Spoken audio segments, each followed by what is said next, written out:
bisa mengenal kita sendiri. Man arafa nafsahu faqad ngarofa rabbahu. Mukasyafah. Saat tabir terangkat. Assalamualaikum warahmatullahi wabarakatuh. Dengarlah dengan perlahan. Hirup napas panjang dan biarkan setiap kata memasuki hatimu seperti embun menetes ke tanah yang dahaga. Di hadapanmu terbentang jalan panjang. Bukan jalan kaki, bukan jalan indera, tetapi jalan kalbu, jalan yang ditempuh hanya oleh mereka yang berani menatap dirinya sendiri. Hari ini kita memasuki perjalanan itu. Perjalanan menuju mukasyafah.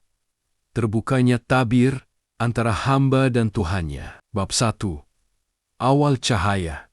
Pintu dari dalam. Segala perjalanan besar bermula bukan dari luar, tetapi dari dalam, dari getaran halus di sudut hati yang sering kita abaikan. Ada saat ketika manusia merasa hidupnya datar, dunia tampak seperti bayangan yang menutupi cahaya aslinya. Namun tiba-tiba, di tengah kelelahan hidup, muncul satu bisikan lembut. Bukankah ada sesuatu yang lebih dalam dari semua ini? Bisikan itu bukan dari logika, bukan pula dari kecerdasan, tapi dari rahmat. Rahmat yang menyentuh tanpa suara, membuka tirai tipis yang selama ini memisahkan manusia dari kesadarannya. Pada awal mukasyafah, hati mulai menyala pelan seperti lentera kecil di tengah malam panjang. Dunia yang tampak selama ini bukan lagi hanya benda, ruang, dan peristiwa, tetapi cermin tempat wujud tunggal memantulkan dirinya. Dan dalam cahaya awal itu, manusia mulai sadar, aku tidak sendiri. Aku tidak pernah sendiri. Mukasyafah bukanlah akhir. Ia hanyalah pintu-pintu menuju pengenalan yang lebih dalam kepada Dia yang dekat melebihi urat leher. Bab 2. Menyucikan cermin kalbu. Kalbu manusia adalah cermin. Cermin yang diciptakan untuk memantulkan cahaya ilahi. Namun apa yang terjadi jika cermin itu tertutup debu? Cahaya tak lagi tampak. Yang terlihat hanyalah bayang-bayang kusam yang kita kira sebagai kebenaran. Debu itu adalah amarah, ambisi, rasa paling benar, rasa paling memiliki, dan kesedihan yang enggan dilepaskan. Membersihkan kalbu bukanlah ritual rumit. Ia bukan mantra, bukan hafalan. Ia adalah keberanian untuk menyingkap diri sendiri, mengakui kelebihan tanpa sombong, mengakui kekurangan tanpa takut, mengakui dosa tanpa putus harapan. Ketika seseorang mulai berkata pada dirinya sendiri, "Ya Allah, aku tak mampu tanpamu," maka saat itu, embusan rahmat turun seperti angin yang menghapus debu dari cermin hati. Cermin yang beninglah yang dapat menangkap cahaya. Dan hanya hati yang jernih yang dapat melihat tanda-tanda mukasyafah. Bab 3.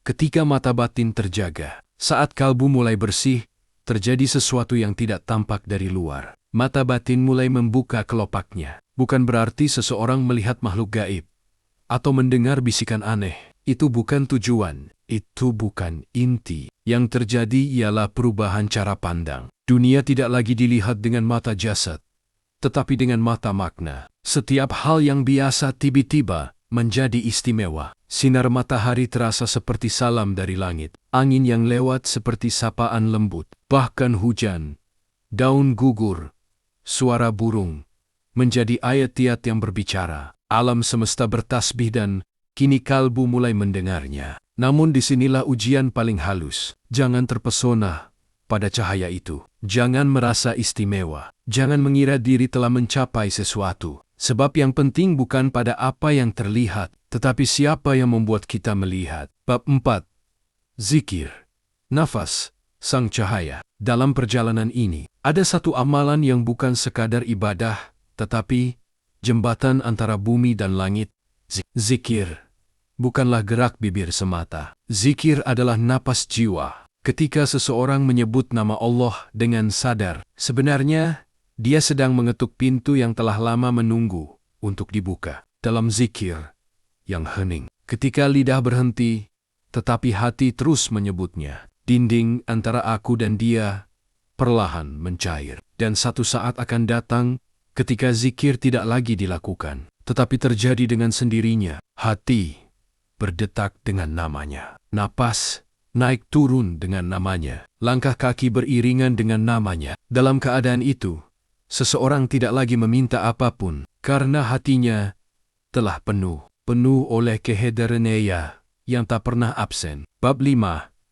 Sunyi bersuara Tuhan. Di dalam kesunyian, ada suara yang tak terdengar telinga, tetapi sangat jelas terasa oleh jiwa. Sunyi sejati bukan menghindari dunia, bukan menutup telinga dari keramaian. Sunyi sejati adalah ketika hati meletakkan semua beban dan pasrah terhadap irama takdir yang telah disusun oleh Yang Maha Lembut. Dalam titik sunyi itu, seseorang tiba-tiba merasakan, selama ini aku yang berlari-lari mencarimu, padahal engkaulah yang mendekat kepadaku tanpa henti. Dan di sana, dalam ruang hening yang tak dapat dimasuki siapapun, hanya ada dua, hamba dan Tuhannya. Doa tidak lagi terucap, tetapi mengalir dalam diri, seakan seluruh wujud ikut bersujud. Bab 6. Cahaya di balik kelam. Anehnya, sebelum cahaya masuk, seringkali seseorang harus melewati masa gelap. Gelap yang membuatnya bertanya-tanya, kemana arah hidupku? Mengapa aku merasa jauh darimu? Namun, ketahuilah, gelap itu bukan hukuman. Ia adalah ruang kelahiran cahaya. Allah sering menyembunyikan romitnya dalam hal yang paling tidak kita mengerti. Dalam kelam, topeng-topeng jatuh. Sandaran manusia satu persatu runtuh. Harapan dunia mulai pudar. Dan ketika semua penopang hilang, manusia akhirnya bersandar hanya pada satu, Allah. Saat pasrah total itu terjadi, cahaya mulai menetes. Perlahan, lembut, namun pasti. Seolah berkata, aku tidak pergi. Kau hanya menutup pintumu sendiri. Sekarang kau membukanya kembali. Bab 7. Rahasia di balik pandangan. Mukasyafah bukan tentang melihat hal-hal aneh. Mukasyafah adalah cara pandang baru terhadap dunia. Ketika hati bersih. Seseorang melihat daun jatuh bukan sebagai kebetulan, namun sebagai gerak takdir yang tertulis dengan penuh hikmah. Ia melihat manusia bukan sebagai kulit dan tubuh, tetapi sebagai jiwa-jiwa yang sedang menempuh perjalanan masing-masing. Ia melihat masalah bukan sebagai gangguan, tetapi sebagai pesan untuk menguatkan. Dan ia melihat setiap keberhasilan bukan miliknya, tetapi hadiah dari Yang Maha Pengasih. Namun rahasia hati tidak boleh diumbar, karena cahaya yang sama tidak jatuh pada setiap jiwa dengan cara yang sama. Bab 8. Melebur dalam kehadiran. Setelah perjalanan panjang, pencarian yang melelahkan, tibalah seseorang pada kesadaran paling dalam. Yang selama ini ku cari, ternyata ada di dalam diriku sendiri. Mukasyafah bukanlah pengalaman luar biasa, tetapi kembali menjadi apa adanya. Ketika seseorang melebur dalam kehadiran Allah, ia tidak kehilangan dirinya, ia menemukan dirinya yang sebenarnya. Tiba-tiba hidup menjadi ringan. Tindakan tidak lagi dipenuhi ambisi, tetapi dikerjakan sebagai ibadah yang mengalir begitu saja. Pada tahap ini, seseorang menjadi saksi. Ia bergerak, namun merasa Allah yang menggerakkan. Ia berkata, namun merasa Allah yang mengilhamkan. Ia hidup, namun merasa hidupnya dilingkari oleh kehadiran yang tak pernah padam. Bab 9.